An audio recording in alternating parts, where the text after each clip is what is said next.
नमस्कार, BTV news में स्वागत है आपका। आइए खबरों की शुरुआत करते हैं इस खबर के साथ। गणेश उत्सव पर्व सहित अन्य धार्मिक त्योहारों के मद्देनजर शहर के मुख्य बाजारों में भीड़ बढ़ रही है। ऐसे में यातायात जाम की समस्या भी सामने आती है, जिसे देखते हुए यातायात विभाग द्वारा सुपरमार्केट, तुलाराम चौक और पांडे चौक मार्ग को वन वे कर दिया गया है। यातायात विभाग के अधिकारियों और कर्मचारियों द्वारा सड़कों पर पैदल गश्त कर ठेले और टपरों को हटाने की कार्रवाई भी की जा रही है।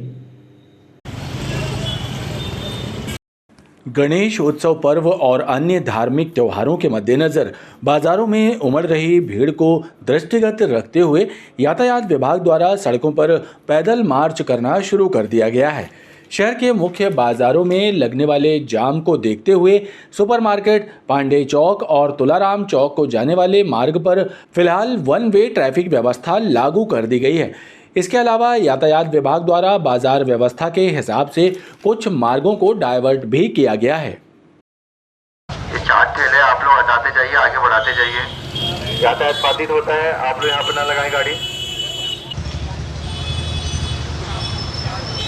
ये अभी सुपरमार्केट से लेके फुहारा तक और आगे भी इधर मिलोनीगंज, तुकाराम चौक, पांडे चौक, ये सब व्यवस्थाएं भी देखी जाएंगी।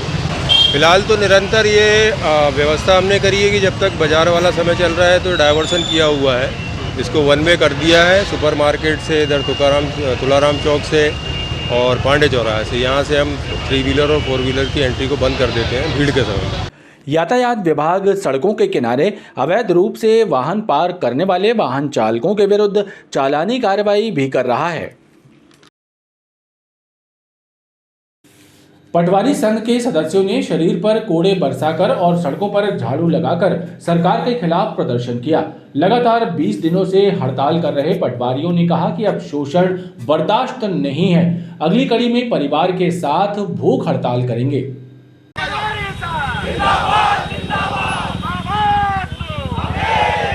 मध्य प्रदेश पटवारी संघ के बैनर तले प्रदेश के करीब 19,000 पटवारी लगातार 20 दिनों से काम बंद हड़ताल कर रहे हैं। वेतनमान में सुधार और आवास एवं यात्रा भत्ता में बढ़ोतरी की मांग लेकर हड़ताल कर रहे जबलपुर जिले के पटवारियों ने मालवीय चौक पर झाड़ू लगाकर और अपने शरीर पर कोड़े बरसाकर सरकार के खिलाफ प्रदर्शन किया।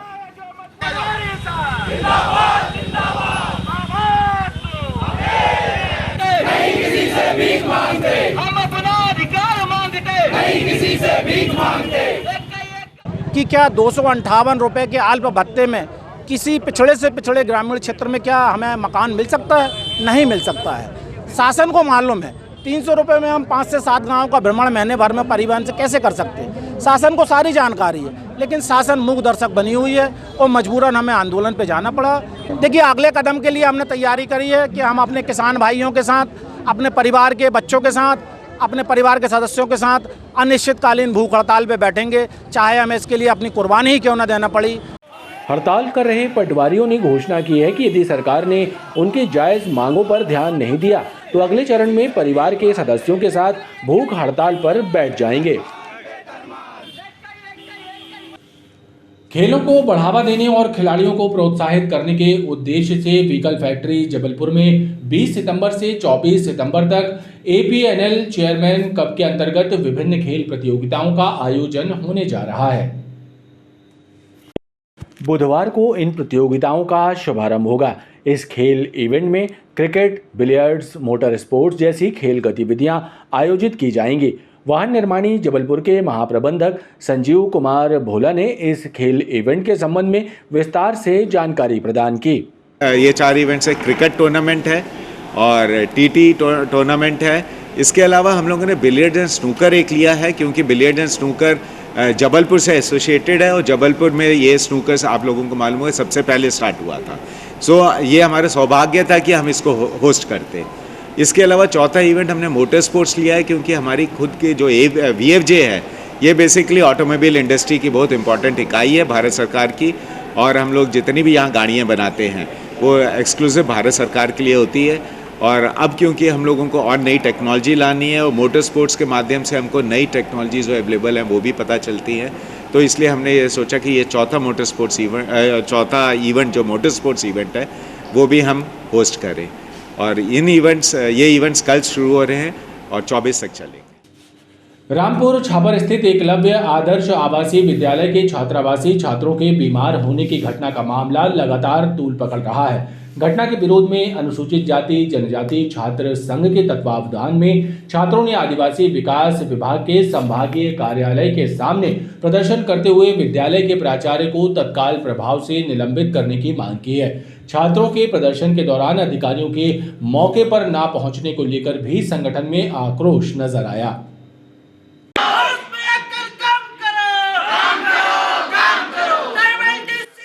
रामपुर छापर स्थित एकलव्य आदर्श आवासीय विद्यालय के छात्रावासी छात्रों के बीमार होने की घटना के विरोध में आदिवासी छात्रों ने आदिवासी विकास विभाग संभागीय कार्यालय में प्रदर्शन किया। छात्रों ने एकलव्य आदर्श आवासीय विद्यालय के प्राचार्य को तत्काल प्रभाव से निलंबित करने और घटना की जांच के बाद दोषी पाए जाने वाले कर्मचारियों अधिकारियों को सेवा से बर्खास्त किए जाने की मांग की। छात्र संगठन लगभग 2 घंटे तक अपनी मांगों को लेकर प्रदर्शन करता रहा, लेकिन किसी जिम्मेदार अधिकारी के मौके पर न आने से छात्रों का आक्रोश बढ़ता गया। ये कोई पहला केस नहीं था, इसके पूर्व भी 3 से 4 बार प्रिंसिपल के ऊपर आरोप लगते रहे हैं कि बच्चों को खाना ठीक से नहीं दे रही है। 3-3, 4-4 उसमें जांचें की गई, लेकिन जांच के नाम पर हर बार लीपापोती की गई। जांच अधिकारियों ने जो है संबंधित दोषियों को बचाया। यही कारण था आज ये नतीजा हो गया कि जो है विक्टोरिया और मेडिकल में हमारे करीब 150 छात्र छात्राएँ अपनी ज़िंदगी और मौत से लड़ाई लड़ रहे हैं। ये चूँकि ये आदिवासी और दलितों का छात्रावास है, इसलिए इनके ऊपर कोई ध्यान देने वाला नहीं है। कहने के लिए तो करोड़ों रुपये का बजट, हज़ारों करोड़ रुपये का बजट आता है। तो इस बार भी ऐसा ही यही सोच के इन लोग अभी 2 घंटे से हम लोग इस धूप में बैठे हैं। उसके बाद भी यहाँ के शासन प्रशासन ने ना ही हमारी बातें सुनने आए हैं, ना ही कोई बातें। हमारी मांगे हैं कि तुरंत निलंबित किया जाए और सबसे पहला इनके ऊपर FIR की जाए। FIR करके जो भी शासकीय कार्रवाई, जो दंडात्मक कार्रवाई होगी। हालांकि प्रदर्शन की जानकारी मिलने के बाद सहायक आयुक्त CK दुबे मौके पर पहुंचे और उन्होंने प्रदर्शनकारी छात्रों से बातचीत की। सहायक आयुक्त ने इस दौरान बताया कि घटना की विभागीय जांच शुरू कर दी गई है, जो प्रक्रिया में है। जांच रिपोर्ट आने के बाद शासन स्तर से इस पर उचित निर्णय लिया जाएगा। कल जो घटना छात्रों से घटी है, प्रिंसिपल को सस्पेंड करने की मांग कर रहे हैं, तो समझाया जा रहा है भाई प्रोसेस में है, कार्रवाई होगी, चल रहा है, लेकिन तत्काल सस्पेंड ऑर्डर निकालने का अधिकार इस कार्यालय को नहीं है प्रिंसिपल का। लेकिन जो प्रोसेस में है हो जाएगा, आगे जब भी आदेश होंगे समझाया जा रहा है, लेकिन अड़े हुए हैं, मान नहीं रहे हैं। लेकिन सर ये देखा गया कि पहले भी ऐसी घटना है, इसके लिए मतलब क्या कार्रवाई क्यों नहीं होती? आए दिन देखा जा रहा है कि ऐसे बच्चों नहीं, इस बार ऐसा नहीं होगा। छात्रों के इस प्रदर्शन को लेकर विभागीय कार्यालय परिसर में अफरा तफरी का माहौल निर्मित रहा। रामपुर छापर में स्थित एकलव्य आदर्श आवासीय छात्रावास में भोजन के बाद बीमार हुए छात्र छात्राओं के मामले में प्रशासन ने सख्त कदम उठाया है। इस मामले में विद्यालय की प्रभारी प्राचार्य, बालक छात्रावास और बालिका छात्रावास के अधीक्षकों को प्रशासन ने तत्काल प्रभाव से निलंबित कर दिया है। SDM गोरखपुर के नेतृत्व में गठित जांच दल के प्रतिवेदन के आधार पर यह कार्रवाई की गई है। रामपुर छापर में स्थित एकलव्य आदर्श आवासीय छात्रावास में भोजन के बाद बीमार हुए छात्र छात्राओं के मामले में प्रशासन ने सख्त कदम उठाया है। इस मामले की जांच के लिए SDM गोरखपुर पंकज मिश्रा के नेतृत्व में गठित जांच दल के प्रतिवेदन के आधार पर कमिश्नर जबलपुर ने विद्यालय की प्रभारी प्राचार्य श्रीमती गीता साहू और कलेक्टर सौरभ कुमार सुमन ने बालिका छात्रावास के अधीक्षक प्राथमिक शिक्षा ज्योतिबाला गोल्हानी और बालक छात्रावास के अधीक्षक उच्च श्रेणी शिक्षक मोहन पटेल को प्रथम दृष्टया दोषी पाए जाने पर तत्काल प्रभाव से निलंबित कर दिया है। इधर क्षेत्रीय स्वास्थ्य संचालक डॉक्टर संजय मिश्रा का कहना है कि सोमवार को भोजन के बाद बीमार हुए बच्चों की हालत खतरे से बाहर है। प्रशासन द्वारा अस्पताल में भर्ती बच्चों को उपचार के बाद छुट्टी देकर हॉस्टल भी भेजा जा रहा है। जिन बीमार बच्चों को निजी अस्पताल में इलाज के लिए भर्ती कराया गया था, उन्हें भी मेडिकल और जिला अस्पताल में शिफ्ट करा दिया गया है। बच्चे को बहुत ज़्यादा तकलीफ नहीं थी, वॉमिटिंग कुछ बच्चों को हो रही थी। प्राइवेट अस्पताल ने भी बहुत अच्छा सहयोग करके बच्चों को भर्ती करके इलाज किया उनका, और फिर उन बच्चों को हमने रात में प्राइवेट अस्पताल से कुछ को मेडिकल और कुछ को विक्टोरिया अस्पताल स्थानांतरित कर दिया था। बच्चे बिल्कुल ठीक हैं, कुछ बच्चों को जो शिकायत थी वो शिकायत भी वॉमिटिंग की अब नहीं है, पेट दर्द की शिकायत भी नहीं है। बच्चों को हमने छुट्टी करना भी शुरू कर दिया है, वापस हॉस्टल भेज रहे हैं। जो बच्चे ऐसा लग रहा है कि उन्हें थोड़े इलाज की ज़रूरत है उन्हीं को रोक रहे हैं। बच्चों ने जैसा बताया कि उनके हिसाब से तो ये था कि उन्होंने कटहल की सब्ज़ी खाई थी और उस सब्ज़ी के कारण उनको कुछ ऐसा लगा, उसका स्वाद ठीक नहीं लग रहा था उनको, और फिर भी उन्होंने वो सब्ज़ी खाई। वही एक लग रहा है। फूड इंस्पेक्टर की टीम ने रात में ही जाकर पूरे सैंपल ले लिए हैं खाने के, और उनके भंडार गृह के भी जो सामान वहाँ था, गेहूँ चावल से लेकर सबके सैंपलिंग हम लोगों ने करा ली है कि कहीं कुछ ऐसी समस्या तो नहीं है। स्वास्थ्य और खाद्य विभाग ने सोमवार को घटना सामने आने के बाद छात्रों द्वारा खाए गए खाने और खाद्य सामग्री का सैंपल एकत्र किया था, जिसकी जांच कराई जा रही है और प्रशासन को जांच रिपोर्ट का इंतजार है। क्राइम ब्रांच और बरेला थाना पुलिस की संयुक्त टीम ने पसरीचा होटल के लॉन में सजे जुए के फड़ पर छापा मारा। इस कार्रवाई के दौरान जुआ खेल रहे 8 जुआरियों को गिरफ्तार किया गया, जिनसे 62,100 रुपए और ताश के पत्ते जब्त किए गए। बरेला थाना पुलिस से मिली जानकारी के मुताबिक क्राइम ब्रांच और बरेला थाना की पुलिस को पसरीचा होटल के लॉन में जुआ फड़ संचालित होने की सूचना मिली थी, जहां दबिश दी गई और खंभे के नीचे लाइट में जुआ खेल रहे विकास कोरी, संदीप जैन, संजय गुप्ता, अभिषेक सिंघई, सतीश जैन, रोहित सिंह, अनुज खत्री, पीयूष जैन को गिरफ्तार किया, जिनसे 62,100 रुपए जब्त किए गए। मदन महल जीआरपी पुलिस ने एक शातिर मोबाइल लुटेरे को गिरफ्तार किया। इससे लूट की वारदात के साथ ही मोबाइल चोरी की कई घटनाओं का पर्दाफाश हुआ है। रेल पुलिस ने इसके कब्जे से लूट और चोरी किए गए 7 मोबाइल बरामद किए हैं। आरोपी मूलतः गोटे गांव का रहने वाला है और जबलपुर और इटारसी रेलवे स्टेशनों के बीच ये वारदातों को अंजाम देता था।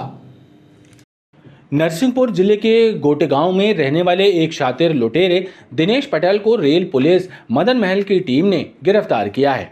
मोबाइल लूट के आरोप में गिरफ्तार किए गए दिनेश से रेल पुलिस ने लूट और चोरी किए गए आधा दर्जन से ज्यादा मोबाइल जब्त किए हैं। रेल पुलिस की माने तो आरोपी दिनेश पटेल जबलपुर और इटारसी के बीच मोबाइल चोरी और लूट की वारदातों को अंजाम दे रहा था। बीते माह इसने अमरकंटक एक्सप्रेस में सफर कर रही एक बच्ची के हाथ से मोबाइल लूट लिया था और भाग खड़ा हुआ। तो जिससे हमने चोरी लूट का मोबाइल बरामद कर लिया है। उसके साथ भी उसने कई चोरियां कबूल की है, जिसके हमने 7 मोबाइल अन्य विभिन्न कंपनियों के अन्य मामलों की भी जब्त की है 4114 में, जिसके हम मालिकों की पतारसी करेंगे साइबर सेल के माध्यम से और आरोपी को अभी न्यायालय हम पेश कर रहे हैं। क्या ये लूट की वारदातों को ट्रेनों में ही अंजाम देता रहा क्या? हाँ, ये इसने बताया कि मैं ट्रेन में ही अकेले चलता हूँ और जैसे मौका मिलता है उस टाइप की वो वारदात करता है। खास बात यह है कि दिनेश पटेल मोबाइल लूट और चोरी की वारदातों को अंजाम देने के बाद मोबाइलों के IMEI नंबर बदलने में भी माहिर है। इससे जब्त किए गए मोबाइलों के संबंध में पुलिस पतासाजी कर रही है। हनुमानताल थाना क्षेत्र बड़ी खेरमाई के पास खटीक मोहल्ले में एक युवक पर हमले की घटना सामने आई है। इस घटना के बाद पीड़ित परिवार ने युवक पर गोली चलाकर हमला करने के आरोप लगाए हैं। हमले में युवक के चेहरे पर चोट पहुंची है। वहीं पुलिस युवक पर हमले की घटना की पुष्टि तो कर रही है, लेकिन पुलिस अधिकारी गोली चलने की घटना से इनकार कर रहे हैं। बहरहाल पुलिस का कहना है कि घायल की मेडिकल रिपोर्ट आने के बाद मामले में वैधानिक कार्रवाई की जाएगी। हनुमानताल थाना क्षेत्र बड़ी खेरमाई खटीक मोहल्ले में रहने वाले संतोष अभिद्रा पर हमले की घटना सामने आई है। इस घटना के बाद पीड़ित परिवार ने राजा घनघोरिया नामक एक युवक पर गोली चलाने का आरोप लगाया है। परिजनों की माने तो गोली संतोष उर्फ मनीष को चेहरे पर लगी है। उसका निजी अस्पताल में इलाज चल रहा है। परिजन घटना के पीछे बच्चों में हुए विवाद को कारण बता रहे हैं। वो बच्चों का विवाद था। ऐसा हुआ क्या बोलते, हमारे भाई ये राजा घंगोरिया, कोई राजा घंगोरिया ये आया सीधा हमारे भाई का नाम दिया संतोष, बाहर निकल, और इसने सीधी गोली चला दी वहाँ भाई के ऊपर। कितने गोली इधर लगी है ये आँखों में। रिपोर्ट दर्ज कराई, मगर थाने में जो ये बोल रहा है कि ये गोली नहीं लगी, वो नहीं लगा, ये नहीं लगा, ऐसा ही लोग बोल रहे हैं। इधर दूसरी ओर मौके पर पहुंची पुलिस की टीम और पुलिस अधिकारी युवक पर हमला होने की पुष्टि तो कर रहे हैं, लेकिन पुलिस अधिकारियों का कहना है कि फिलहाल गोली चलने के आरोपों की जांच की जा रही है। पुलिस घायल की मेडिकल जांच रिपोर्ट आने के बाद ही मामले में विधिवत कार्रवाई करेगी। कल देर रात्रि में मनीष अभद्रा है, ये अपनी तीसरी मंजिल में खड़ा था, वहाँ से जाकर आता तभी इसको आग के नीचे चोट लगी है। तो चूँकि रात्रि का समय था और छत की तीसरी मंजिल पे था तो वो भी देख नहीं पाया है कि चोट कैसी लगी है। तो इस संबंध में अभी जांच जारी है और अभी मेडिकल रिपोर्ट आनी बाकी है। मेडिकल रिपोर्ट आने के बाद ही अग्रिम कार्रवाई की जाएगी। वहीं दूसरी ओर घटनास्थल के आसपास बंदूक की गोली के खाली खोखे भी पुलिस द्वारा जब्त किए जाने की चर्चा सरगर्म है। इस घटना को लेकर क्षेत्र में तरह तरह की चर्चाएं भी व्याप्त हैं। पनागर क्षेत्र में अवैध कच्ची शराब का परिवहन कर रहे 2 शराब तस्कर शातिर वाहन चोर भी निकले। पुलिस ने शराब तस्करों से पूछताछ के बाद चोरी किए हुए 8 दोपहिया वाहन बरामद किए हैं। पुलिस के मुताबिक दोनों बिना नंबर की मोटरसाइकिल पर अवैध शराब का परिवहन करते हुए पकड़े गए थे। पूछताछ के बाद इन्होंने जबलपुर और पड़ोसी जिले कटनी से कई वाहनों की चोरी करने का जुर्म कबूल किया। पनागर पुलिस ने ग्राम निभौरा के पास 2 अवैध शराब तस्करों करण चौधरी और अभिषेक चौधरी को 60 लीटर कच्ची शराब के साथ गिरफ्तार किया। दोनों बिना नंबर की मोटरसाइकिल पर अवैध शराब लेकर जा रहे थे। पुलिस ने जब इनसे पूछताछ की तो दोनों शातिर वाहन चोर निकले। इन्होंने जबलपुर और कटनी जिले से चोरी किए गए दोपहिया वाहनों की जानकारी भी पुलिस को दी। इनकी निशानदेही पर पुलिस ने 8 दोपहिया वाहन बरामद किए हैं। जब रेड की गई तो वहाँ पर करण और अभिषेक चौधरी एक मोटरसाइकिल में मिले जो 60 लीटर कच्ची शराब उस पर रखे थे। इस पर तो कार्रवाई की ही गई। साथ ही जब उनसे पूछताछ की गई तो ये मोटरसाइकिल चोरी की निकली और 7 और मोटरसाइकिल उन्होंने चोरी का करना कबूल किया। कुल 8 मोटरसाइकिल जब्त की गई है और 60 लीटर दारू थाना प्रभारी पनागर के द्वारा जब्त कर वैधानिक कार्रवाई की गई है। पुलिस ने आरोपियों के विरुद्ध आबकारी एक्ट सहित विभिन्न धाराओं के तहत प्रकरण दर्ज किया है और आरोपियों को न्यायालय में पेश किया गया है। खबरों का ये क्रम लगातार जारी है। आप देखते रहिए BTV न्यूज़।